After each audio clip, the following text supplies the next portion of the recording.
top stories of the week. Pakistan and India continue rhetorical war. Bangladesh tries to mind its own business.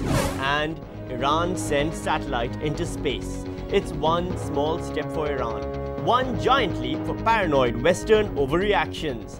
Also, author Kamala Shamsi talks about her new book and whether Pakistanis are becoming a literary people. This is News Weekly.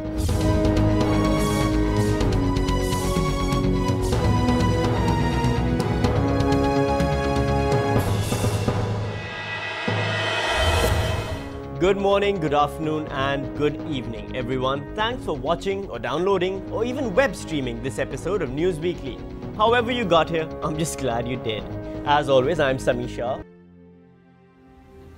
Hello, my name is Sami Shah. I'm a comedian, author, male model. I do a lot of things. I learned how to do most of them in my years at DawnNews. DawnNews 10 years ago gave me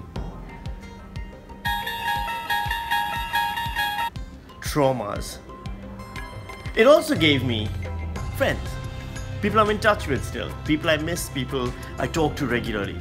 It gave me the skills to be a good journalist. It gave me the skills to learn how to deal with the world and the intricacies of power and politics and how to tell a story with no resources and all the kind of ridiculous things we had in mind when we set up that little news channel that's still going on.